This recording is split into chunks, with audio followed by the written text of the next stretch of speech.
So many fans are anticipating the second season of Rising of the Shield Hero. They are excited for its release. But, of course, leave it to the Puritan Media to come after Rising of the Shield Hero yet again and attack it as usual. Yep, NPC Media, you screwed up hard again. Hey, what is going on, everybody? How are you all doing today? I hope you all are having a wonderful and fantastic day today, and if not, hopefully you all will have a better tomorrow. So, of course, leave it to CBR and the rest of the Puritan Media to go after Rising of the Shield Hero yet again. Can the Rising of the Shield Hero Season 2 redeem the controversial anime? How is it controversial? I mean, that's the thing.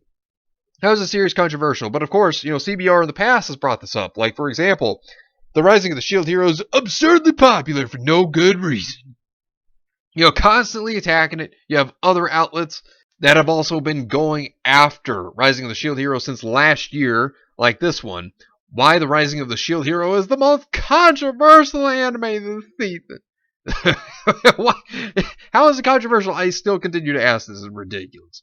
Oh, and here's this. We can't forget this article. You ever just incel so hard you justify slavery? On the Rising of the Shield Hero 1 out of 3. See, of course, they go after anime fans like us, and they always call us incels. That's always one of the biggest things that they jump to, is calling anime fans incels, which is not true, but leave it to the Puritan Media to say that and use other buzzwords to try to attack us anime fans. The Rising of the Shield Hero is infamous for being controversial, but its second season may have potential to redeem it. What? I mean, I don't understand how this series is so controversial. This is so stupid. Warning. This article includes mentions of bad things, slavery, and grooming. Oh, so now they're using the word grooming. Oh, God, here we go. The Rising of the Shield Hero has been steeped in controversy from the very beginning, owing in large part to how its main protagonist, Naofumi Iwatani, is falsely accused of bad things. It's also understandable how some viewers could be made to feel uncomfortable by Naofumi's relationship with his female companion, Raphtalia, as well as her origin and infantilized personality, yet the anime has plenty of fans eager for its upcoming second season. Yeah, that might be because it's a good series. I'm just saying. Let's look into the controversies and see why this is, as well as if the second season has the potential to redeem the show. What does it have to redeem? The show's already been doing good. I don't understand why there's something to have to redeem when it's been doing just fine. That doesn't make any sense. But of course, leave it to the Puritan Media to make up whatever they can to try to make the show look bad. The Rising of the Shield Hero is an isekai that sets itself up to be unconventional. It is surprisingly hard on its main character from the jump, as his cohorts take advantage of his naivety and his seemingly useless shield attribute. In the first episode alone, he is accused of something very bad in a female-dominated society, has his belongings stolen, and is both shunned and mocked for being barely capable of fighting. He is made into a cynic by the world he has found himself in, and at his wit's end, he's forced to buy a slave. This rough start proved itself to be incredibly polarizing for the Western audiences. It's kind of ironic considering that Naofumi, he kind of gets attacked in the show, and yet the media is attacking him exactly the same way that the show is. It's kind of funny how that works when you actually think about it. I mean, and the other thing is I think people also like the shows because Naofumi is also the underdog, and they want to see him succeed. They want to see him become a great individual within that society where he was actually attacked. Just saying.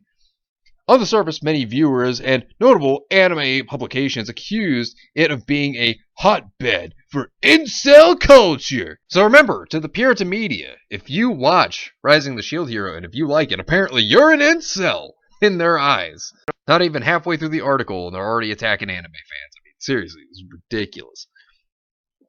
Through its depiction of false, bad accusations, slavery, and later on potential sexual grooming. It was also considered to be in bad taste to speak of false accusations during the Me2 movement, especially as the allegations of misconduct against voice actor Vic Mignogna were released at the time as the show airing. Oh God, of course they would bring up Vic Mignogna. Of course, they would intentionally do this to try to trigger people. Bring in buzzwords and then bring in Vic Mignogna, bring in his name specifically to tie them to these certain words that are in here. You know what I mean? Like, they intentionally did this. This is their way of trying to trigger anime fans. And oh boy, NPC Media, this was the worst thing you could have done. Vic Mignogna has nothing to do with Rising of the Shield Hero. See, this article is basically just about clicks. That's basically what it is. That's what they're doing. And attacking anime fans, because that's what they're also doing. Although the criticism was loud, many fans who gave it more than a episode chance largely acknowledged the show's questionable issues that were very supportive of the show by watching regularly and letting it be publicly known on social media. It is believed that many who worked on the creation of the Rising of the Shield Hero light novels and manga are female, and it appears that the points of contention some views have with the story have been largely due to cultural differences rather than supporting of misogyny. See? Trigger word. They cannot stop. Also, the people who worked on the Rising of the Shield Hero light novels and manga, yeah, they're female. That's actually true, by the way. It has also been stated by Junichiro Tamura, the show's producer, that there have not been any controversies regarding the series in Japan, so it is difficult to say. There was controversy domestically. So, we will try to address all issues with the staff and people involved to bring our customers a better product the next time. See, that is worrisome right there in itself, because while it wasn't a problem in Japan, right? While it's not an issue over there, well, domestically, around the world, it's a problem. But here's the thing, it's not really a problem only on Twitter, by the clowns on Twitter and the NPC Media. That's where it's a problem. It's not really a problem amongst actual fans, because fans love it. And by bringing a better product next time, yeah, that means they'll probably censor it. They'll probably change things, because somebody at Crunchyroll is probably going to be all like, this is problematic, you have to change it. And they'll try to get something changed or censored. This doesn't sound good. And now, of course, when you look at it, Crunchyroll themselves, what did they state? What did they state in this Variety article? Well, they stated, the co-production partners have to be receptive to input, she said. There are simple things that, added or removed, can maximize the audience in a given territory. This means that they will probably try to change it. That's probably what will happen. They'll probably have somebody whisper in the ear of the people working in the Japanese studio over there on Shield Hero. They'll probably be like, hey, you gotta make it better, because that's not going to work for the Western audience. See, that's the problem. That is the issue right here, and that's not good, because they're going to try to alter it in some way at this point. And that would not be good, and fans are certainly not going to be happy. I mean, I know I'm not going to be happy if I see that it's censored. And that's going to be frustrating. And, if Sony does buy out Crunchyroll, because they're, apparently entering those final phases. So, if it does get bought out, well, I'm going to tell you right now, with how censor happy Sony is, wouldn't be surprised to see it get censored. And that would not be good. Fans also later forced the reckoning of a potential grooming situation, oh good God, involving Raphtalia and Philo. Wait, Philo's a bird. Wait, what? As both characters have shown romantic interest in Naofumi. But wait, the female characters have been the ones that have really shown the interest in Naofumi. Wait, what? Wait. Both the female characters have shown interest in him, but he hasn't really shown it towards them. I mean, Naofumi's kind of seen it more like a family kind of situation, like they're his sisters, right? So wouldn't that mean then that the issue is with the female characters and not Naofumi, which is also a story written by women? I mean, I'm just saying, just saying. Despite these questionable situations, especially for Western audiences, the anime has time and again proven that Naofumi's view on both Raphtalia and Philo is purely fatherly, and he does not recognize their feelings as romantic. He repeatedly makes a point to ensure Philo is clothed, not because he is embarrassed or intrigued by her nakedness, but in order to protect her. Naofumi and Reptilia's relationship is fundamentally built on mutual trust for one another and has been one of the saving graces for him in a world that has been against Naofumi from the very beginning. So then what's the issue with their relationship? See, it doesn't make any sense. They're trying to say there's a problem. What? How is this series controversial? I'm not getting it. See, this is my point. This is absolutely ridiculous. There's nothing wrong with this anime. Like, I'm not even kidding.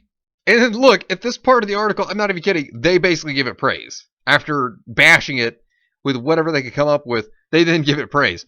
Fans that stuck with the isekai were rewarded with a phenomenal soundtrack, training arcs, incredible fight scenes, interesting power scaling, endearing and comforting entertainment, and the chance to fall in love with every notable character. After them trying to bring up whatever they could to attack it, use buzzwords, anything that they could come up with, now they're giving it praise. Despite the fact that they're trying to say that it's controversial, which there is no controversy here, which they're trying to say that there is, now they're giving it praise. This is actually ridiculous. This is hysterically bad. And it goes to show why the Puritan media, nobody trusts it. Nobody ever listens to them. The second season will drop all the dead weight that initially gave Shield Hero a bad reputation for good. All the stuff that happened in the first season has been resolved. So, I mean, like, what are they talking about? There was no controversy to begin with. Oh, man, this article's a joke. It's all nothing but a joke. Almost every hurdle that caused any previous controversy has been addressed and resolved, and it seems the show is on track to deal with the larger issues at hand, the behind-the-scenes politics surfacing in the country, and the other world societies as they deal with the imminent threat of total annihilation. However, it is difficult to say if resolving the controversial issues at hand has been enough to turn non-viewers into viewers. Like I said, where were the controversial issues? It's like, what? This is ridiculous. CBR continuing to prove that they're nothing but a clown show. The Rising of the Shield Hero is an isekai that questioned the genre and called attention to very serious social issues happening in the real world. Well, I'll say this, false accusations happen. False accusations of bad things, they happen. That's real. I mean, they happen in the real world. That is something that actually does happen. No joke. Regardless of whether viewers were ready for it. For those that enjoyed the show and made it through the first season, the follow-up will continue to deliver through new plot points, challenges, and power-ups. Like I said, the only people that had an issue with it were like a small minority of people, like a small group that didn't even watch it. It's these Puritan clowns that had an issue with the show. Actual fans of anime had no issue with the show. I mean, this is ridiculous. One of the most important lessons the characters in the anime have attempted to show viewers is that things are not always as they seem, and that redemption is always possible. It may also serve as a lesson regarding the show itself to not pass judgment too quickly. That's comedy gold. Think about it. When you look at sites like CBR that were making articles bashing Shield Hero, here's the funny thing. They say, to not pass judgment too quickly. Well, that's exactly what they did. They just sat over here and just completely bash it and continued to do so. Like I said, the Puritan media is nothing but a joke, and this is why people do not take them seriously. But anyways, let me know what you think about this entire situation down below. Subscribe to the channel if you are new here, and make sure you were still subscribed because YouTube is unsubscribing people from all their favorite channels. So make sure you were still subscribed to all your favorite channels. Hit the video with a like, and also be sure to share the video on social media. Spread the word and get it out there. It's greatly appreciated, and it really helps out the channel a lot. Also, be sure to follow me on Discord. We have a wonderful community there. Not only that, but it will keep you up to date on when the newest videos will be released, as well as any other upcoming events in the near future. So be sure to follow me on Discord. The link is in the description down below. But anyways, I hope you all have yourselves a wonderful and fantastic day today. And remember, if today was not a good day, tomorrow can always be better. Take care of yourselves and everyone around you. And have yourselves a good one out there, everybody.